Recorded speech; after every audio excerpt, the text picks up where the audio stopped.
Hello, welcome back. तो आपने video का टाइटल देख लिया होगा कि इस वीडियो में हम क्या सीखने वाले हैं। तो इस वीडियो में हम एक प्रोग्राम बनाएंगे जिसमें हम एरे का साइज़ यूज़र से लेंगे कि उसे कितना बड़ा एरे चाहिए। फिर उस एरे में हम वैल्यू डालेंगे और उस एरे को प्रिंट करेंगे। तो पिछले प्रोग्राम में और इस प्रोग्राम में अंतर ये है कि पिछले प्रोग्राम में जब हमने एरे बनाया था तो उसका साइज़ फिक्स था, ठीक है।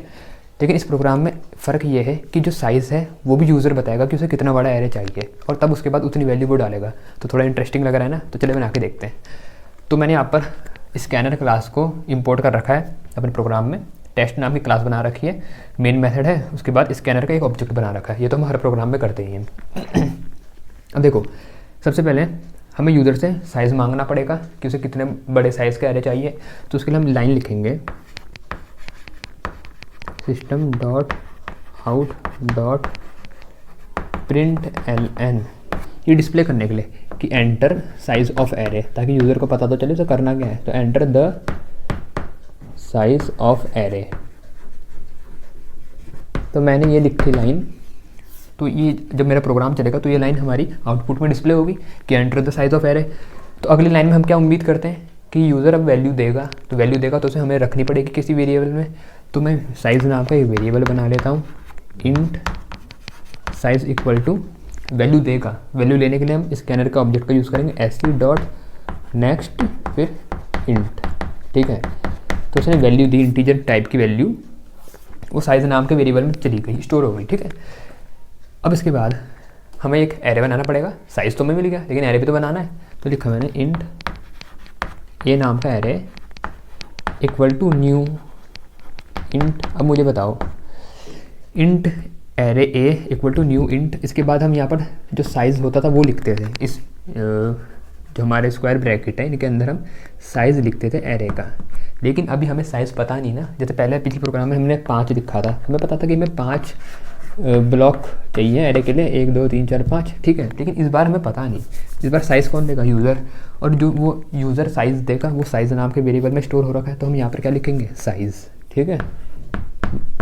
मतलब जो भी यूज़र ने वैल्यू दी है जो साइज़ में स्टोर हो रखी है, उतने बड़े साइज़ का आप एक एरे बना दो। अगर उसने साइज़ में 5 डाल रखा है तो 5 साइज़ का एरे बन जाएगा, ठीक है।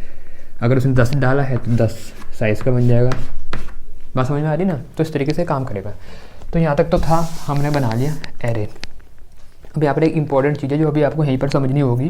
देखो, अगर यहाँ पर मैंने मान लो एक फॉर एग्जांपल साइज़ अगर यूज़र ने 3 दिया है तो 3 ब्लॉक बनेंगे मेमोरी में एरे के लिए, 3। अब मुझे बताओ इनका इंडेक्स 0 से शुरू होगा, है ना।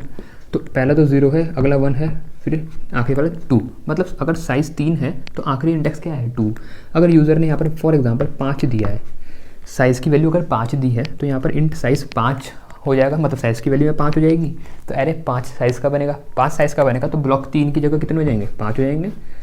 5 हो जाएंगे तो आखिरी इंडेक्स क्या होगा, 3 और ये वाला 4। तो आखिरी इंडेक्स क्या होगा मेरा, आखिरी इंडेक्स मेरा क्या है, 4 है ना।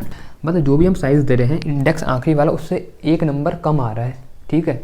तो ऐसे ही अगर यहाँ पर साइज़ लिखा हुआ है तो अगर जो मेरा एरे बनेगा, अब क्योंकि साइज़ की वैल्यू तो हमें पता नहीं क्या हो सकती है, कुछ भी हो सकती है, 5 भी हो सकती है, 10 15 20 कुछ भी हो सकती है, जो भी यूज़र डालेगा इंटीजर वैल्यू। लेकिन हमें इतनी चीज़ पता है कि जो आखिरी का इंडेक्स होगा वो साइज़ से एक वैल्यू कम होगा। अगर उसने 5 डाला है तो आखिरी इंडेक्स 4 होगा, 10 डाला है तो आखिरी इंडेक्स 9 होगा। तो ऐसे अगर उसने साइज़ की वैल्यू मान लेते साइज़ है, हमें पता नहीं क्या है, तो आखिरी इंडेक्स क्या होना चाहिए, साइज़ की वैल्यू। अभी तो साइज़ है ना, तो अगर अभी एरे बन रहा होगा यहाँ पर तो आखिरी इंडेक्स की वैल्यू क्या हो रही होगी, ज़रा सोच के बताना। स्टार्टिंग तो 0 से होगी, 1 2 फिर ये ऐसे ही चलता जाएगा और आखिरी इंडेक्स क्या होगा, साइज़ -1।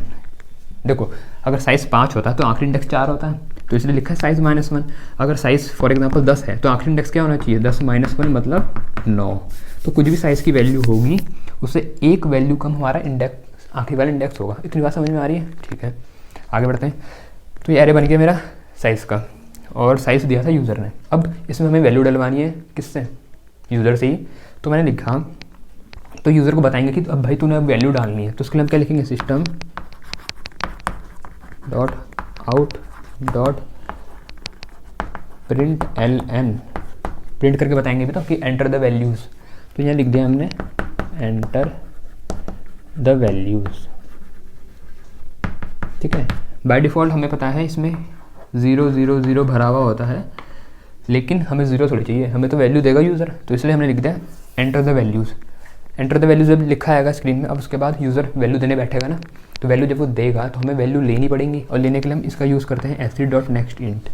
तो देखो, लेकिन अभी यहाँ ये है कि हमें वैल्यू बार बार लेनी है, तो हम एक लूप लगाएंगे, तो हमें पता है ना बार बार एक ही काम करना होता है, क्या लगाते हैं, लूप लगाते हैं, ठीक है। तो फॉर लूप लगाता हूँ, for int i equal to, देखो स्टार्टिंग कहाँ से हो रही है, 0 इंडेक्स से, तो वो तो 0 रहेगा।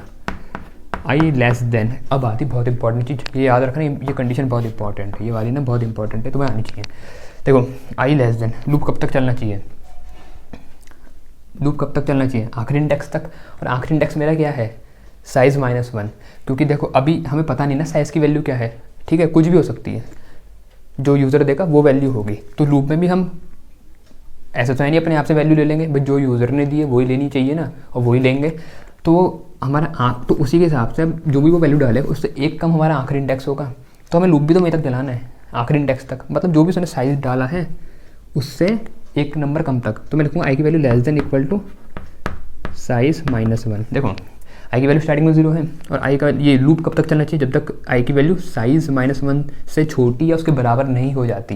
तो जब यहाँ तक होगी तो साइज़ -1 से छोटी होगी, जैसे आई की वैल्यू बढ़ेगी, स्टार्टिंग में 0 होगी, फिर 1 होगी, 2 होगी, 3 होगी, 4 होगी, तो कंडीशन ट्रू रहेगी, क्योंकि आई की वैल्यू छोटी है साइज़ -1 से। जैसे यहाँ पहुँच गई तो आई की वैल्यू इक्वल हो जाएगी साइज़ -1 के, मतलब अभी भी कंडीशन ट्रू है, लेकिन इससे जो आगे जाएगी तो बड़ी हो जाएगी, तो यहाँ पर कंडीशन फॉल्स हो जाएगी। तो मतलब हम बारी बारी साइज़ -1 तक पहुँच जाएंगे, हर इंडेक्स पर पहुँच जाएंगे, ठीक है।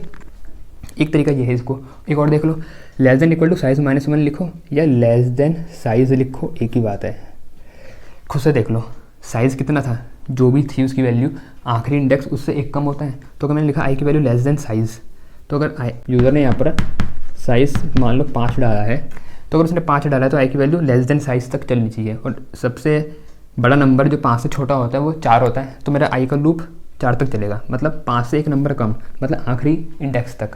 कहने का मतलब ये है कि आप यहाँ पर या तो लेस देन लिखोगे तो साइज़ लिखना पड़ेगा, और अगर लेस देन इक्वल टू लिखोगे तो साइज़ -1 लिखना पड़ेगा, क्योंकि हमें साइज़ -1 तक चलाना है। तो अगर आप लेस देन साइज़ लिखते हो तो ऑटोमेटिकली वो साइज़ -1 तक चलेगा। तो यहाँ पर आई लेस देन साइज़ लिखो या I less than equal to size -1, एक ही बात है, ठीक है। तो ये है इसकी मेन कंडीशन। फिर इसके बाद होगा यहाँ आई ++, बारी बारी आई की वैल्यू 1 से बढ़ाऊँगा, 0 है, फिर 1 होगी, फिर 2 होगी, फिर 3 होगी, फिर चलती जाएगी जितना भी साइज़ है वहाँ तक। ये बहुत इंपॉर्टेंट है, ठीक है, इसको आप ध्यान से समझना है यहाँ पर क्या हुआ था। अगर समझ में नहीं आता तो मुझसे आप कमेंट करके पूछ सकते हैं, ठीक है। तो यहाँ पर अब हमें करना क्या है, वैल्यू भरानी है किसमें, अपने एरे में, और हमें पता है वैल्यू किससे, एरे का नाम और इंडेक्स से डिनोट होती है। तो पहले वाले इंडेक्स की A0 होगी, अगले वाले की A1 होगी, ऐसी अगले वाले के लिए क्या होगी, जो भी वैल्यू होगी वो A2 से हम डिनोट करेंगे, ठीक है। तो यहाँ पर मेरे को वैल्यू डालनी है एरे में, तो देखो मैं लिखूँगा AI इक्वल टू std.nextInt। एक बार आई की वैल्यू यहाँ पर 0 थी तो यहाँ 0 आएगा, तो मतलब A0 में वैल्यू डालो, std.nextInt मतलब यूज़र वैल्यू डालेगा, तो A0 में वैल्यू चलेगी जो उसने डाली। ऐसे अगली बार आई की वैल्यू बढ़ेगी, आई की वैल्यू 1 हो जाएगी, तो A के 1 में वैल्यू डालेगा यूज़र, तो A की 1 में मतलब इस वाले में जो भी उसने वैल्यू डाली, फॉर एग्जाम्पल यहाँ 5 डाली, यहाँ 6 डाल दी, तो 6 यहाँ पर आ जाएगा, ठीक है। ऐसे अगली बार आई की वैल्यू बढ़ेगी, 3 होगी, तो A की 3 में क्या होगा, स्टेटमेंट क्या बन जाएगा, A का 3 इक्वल टू std.nextInt ऐसा बन जाएगा, और std.nextInt मतलब यूज़र वैल्यू देगा, तो A की 3 में भी यूज़र ने जो वैल्यू दी, फॉर एग्जाम्पल 7 दी, वो चली जाएगी। तो मैं ऐसे मान लेता हूँ उसने अगले में 8 दी, 9 दी, 10 दी, ये पूरा हमारा एरे भर गया, ठीक है। अब हमें इसको क्या कराना है, प्रिंट कराना है, तो प्रिंट कराने का फिर से एक लूप लगेगा, तो फिर से लूप लगेगा, फिर से लूप लिख देता हूँ फॉर। अच्छा, लूप लिखने से पहले हम एक लाइन भी लिख देंगे यूज़र को बताने के लिए कि अब हम वैल्यूज़ को प्रिंट कर रहे हैं। तो मैं लिख देता हूँ एक लाइन, system.out.println, ये लिख देते हैं प्रिंटिंग एरे, या the array is as follows, the array is ये लगाया और ये ऐसे करके लिख दिया। तो पहले ये लाइन लिखी हुई आएगी यूज़र के सामने कि द एरे इज़, फिर इसके नीचे हम एरे को प्रिंट करेंगे। तो प्रिंट करने के लिए फॉर लूप लगेगा, वहीं से शुरू होगा पहले इंडेक्स से, तो 0 से कहाँ तक चलेगा, लेस देन साइज़ लिखा है यहाँ पर, तो इस बार यहाँ पर मैं less than equal to size -1 लिख देता हूँ आपको समझाने के लिए, वरना यहाँ पर लेस देन साइज़ भी लिख सकते हो, दोनों ठीक है, ठीक है। तो लेस देन साइज़ ही लिख दिया चलो, और यहाँ पर आई ++, आई की वैल्यू हर एक बार बढ़ती रहेगी, और जब ये लूप चलेगा तो अंदर हमें क्या करना है, प्रिंट कराना है। तो मैं SOPLN लिख देता हूँ शॉर्ट में, system.out.println क्या प्रिंट कराना है, एरे का आई वाली वैल्यू बारी बारी से, ठीक है। ये फॉर लूप बंद, ये मेन क्लोज और ये क्लास क्लोज होगी। तो ये है हमारा।